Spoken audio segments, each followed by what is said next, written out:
After making videos for a year and a half, I still haven't done an in-depth review of even one Sega Saturn import, and there's a reason for that. It's because the Saturn became notorious as the system whose best games got left in Japan, long before any other. So I figured, most of the infamous 2D games on the Saturn had already been reviewed by enough people for gamers to make an informed decision on them. After all, games like Battle Garega and Radiant Silvergun are considered to be some of the greatest 2D shooters of all time. By this point, just about everyone knows and loves the Parodius series, and the high price tag of Psychic Assassin makes it relatively visible to people in the market to buy high-end imports. But I started to feel like it wouldn't be right for me to continue neglecting the Saturn, and as it turns out, there is still something I can add to the discussion about its infamous Japanese library. So in today's episode, I'll be looking at two odd little 2D platformers for the Sega Saturn, Tryrush Deppy and Super Tempo. First up is Tryrush Deppy. As you could clearly guess from the name, Tryrush Deppy is a 2D platformer in which you take control of a taxi. Oh yeah, 90s mascot platformers in full effect. The opening sequence contains no voices or even story text, but the instructions tell us that Deppy is working for a taxi company in the South Bronx. The company decides to enter the Tryrush Rally to raise some much-needed funds, but for some unexplained reason, everyone else at the company is seriously injured. So it's up to Deppy to win the race and save the company. I'm going to wager $10 that was tacked on a day before the game went to print. On his quest to get to the West Coast, Deppy walks on his rear tires across 5 worlds, separated into 3 levels each, although the third level is effectively just the boss of the world. The first thing most players will notice about the game is the detailed character artwork. Deppy has quite a few frames of animation, even for a Saturn game, and conveys an earnest, yet clumsy personality. You also run into other characters like police cars or sword-fighting sports cars, as well as a cast of bizarre-looking friends who you're supposed to save. The backgrounds aren't quite as impressive, but the area the designers clearly put the most effort into was the boss characters. Every one is a humongous vehicular contraption, including a fearsome demolition truck and an angry steamroller. They're all painstakingly drawn and truly menacing. This is exactly the kind of artwork we all romanticize about when we think of obscure Saturn imports. To deal with these enemies, Deppy can either jump on top of them or perform a charge-up dash attack that consumes some of your life meter, which is unsurprisingly represented as a gas tank meter. This brings us to an important part of gameplay. Deppy's life slowly drains constantly, similar to the Adventure Island games. You'll need to collect barrels of gas periodically in order to stay alive. Of course, if you collide with an enemy, it will instantly drain a chunk of your meter. Thankfully, these barrels appear relatively frequently, so as long as you're not going crazy with the dash attack, it shouldn't be too much of a headache. While moving from left to right is the name of the game, levels are split into branching paths, and you'll find a number of mini-games and collectibles depending on what branch you've chosen. As mentioned earlier, there are special character animations that usually involve Deppy saving a friend from some kind of predicament. There are also big gold stars that act as doorways to bonus levels where you need to collect stars in a certain order so that they're all obtainable. It's pretty much impossible to find all of these little extras in one playthrough, so you're encouraged to play through the game several times and take different paths to find different secrets and items. Now, that may all sound like a pleasant little 2D action game for a beloved and underrated console, but sadly, just because a game is obscure, just because it's 2D, and even because it's rare and valuable, doesn't necessarily mean it's good. It isn't until you actually pick up the controller and start playing for yourself that you discover Tryrush Deppy has not 1 ounce of competence in level design. You know, the most important part of a video game? There is absolutely no skill involved in progressing through stages. Jumps and enemy placement are completely random.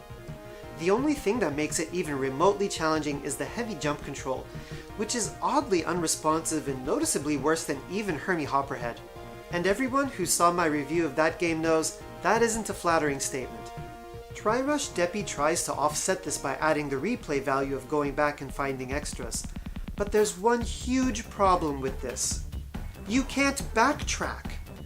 If you jump down from a ledge, that's it. There's no going back to try the higher path. And the secrets and collectibles aren't placed on the harder to reach paths. It's completely random. There is no way in the world you could play through the game once, start again from the beginning and remember what branches you followed in each level. The breaks happen way too often. It is truly one of the worst ideas I've ever seen put into an action game. And due to the bad control and lack of clever, challenging level design, it's not even gratifying when you do find something new. Supposedly there are multiple endings depending on what items and characters you found by the end of the game. But what crazy person would map out every little section of every level to go back and play it again and again to find every little thing? And remember those boss battles? Again, all presentation, no substance. Fighting the bosses amounts to charging into them again and again and waiting for minor enemies to appear so you can get gas tanks and fill your life meter. They are the very definition of tedium. Honestly, it's hard to call Tryrush Deppy a platformer, because the challenge isn't in the platforming, it's in finding the right path to take, and that doesn't involve any dexterous skill. It's a shame, because it's one of those games I wanted to like so much. In the pictures, it looks like a forgotten masterpiece. Hopefully my viewers know that I'm willing to pay good money for a rare game if it's great, but sadly, Tryrush Deppy is for hardcore collectors only. Let's see if Super Tempo fares any better. It's a sequel to a game on everybody's favorite console, the 32X, by the same company that gave us Bonk's Adventure. In the beginning, you get a rather long story sequence about the kingdom of Meruhenginza and its harebrained prince who loves tossing money wantonly at his subjects.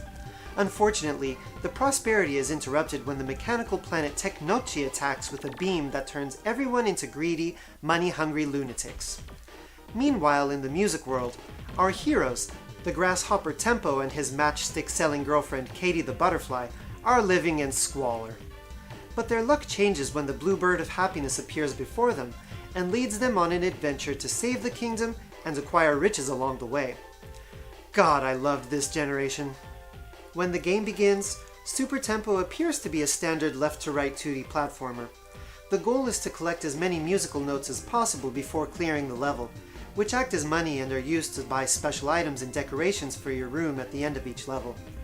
Tempo plays a fiddle to shoot bubbles, which capture enemies and can be burst to reveal musical notes, and attacking during a jump allows you to float slowly downward. In later levels, you'll sometimes come across floating pods where you can switch to Katie, who uses a flamethrower on its final drips of fuel and can fly in the air freely. Super Tempo is one of those games where you're hopping along pleasantly, and then, with no warning, you pick up an item that turns your character into a muscle-bound hunk to have a bodybuilding contest with an evil water tick, while obnoxious yodeling plays in the background. Okay, it's probably the only game where that happens, but it's exemplary of what Super Tempo is all about. Similarly to something like Cho Aniki, it's basically a series of zany ideas and story developments packaged neatly into an action game. In one level, you search for the ghosts of the Bremen musicians, a cat, a dog, a chicken, and a donkey. Each time you find one, another instrument layer is added to the background music. In another, Katie has to fly through a computer program in order to save Tempo, who has temporarily transformed into Mecha Tempo and gone haywire. In this level, you collect cassette tapes which determine the background and enemy patterns for around 20 to 30 seconds at a time. It's total sensory overload, and a welcome one. As you've probably realized by now, Super Tempo is highly stylized and puts a huge amount of effort into the graphics and animations, which is natural considering it's more of a psychedelic trip into someone's imagination than a hardcore action game. From the way Tempo's hair bounces, to a dance sequence after beating a level, to a robotic rooster that blows a fuse when he sees Katie's sexy transformation, there's no doubt that Super Tempo is an artistic masterpiece. It was the first time I ever saw a game that truly felt like playing a cartoon, even though I didn't play it until a generation after its release. Truly, few games have been able to display such playful imagination in such an appealing way. It's heartwarming. With a name like Tempo, you would expect the music to be pretty refined, and Super Tempo nails this category as well. The funky, upbeat songs all complement the super colorful backgrounds, and in a few cases become more somber and introspective. It's not quite the kind of music I would listen to outside of the game. I tend to keep that bar raised pretty high, but it's an integral part of the experience. As for the collection aspect of the game, it pretty much just happens as you play and isn't too intrusive. There are some secret items hidden here and there, but the decorations you get with the money you've earned happen automatically at the end of each level. There's no saving up.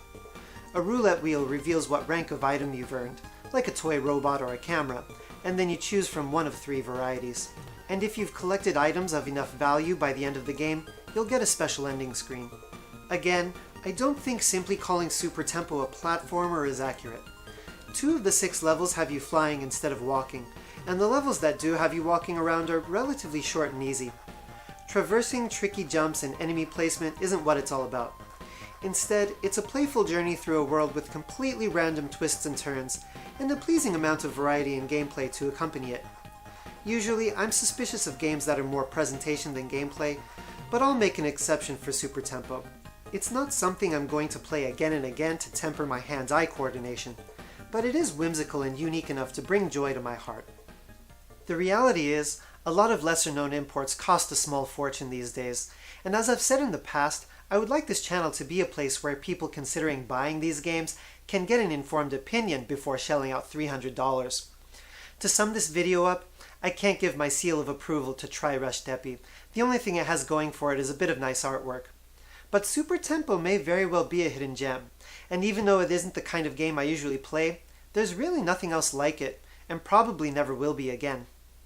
That's going to wrap up this episode. Thanks for watching, and Saki says, eat a good meal.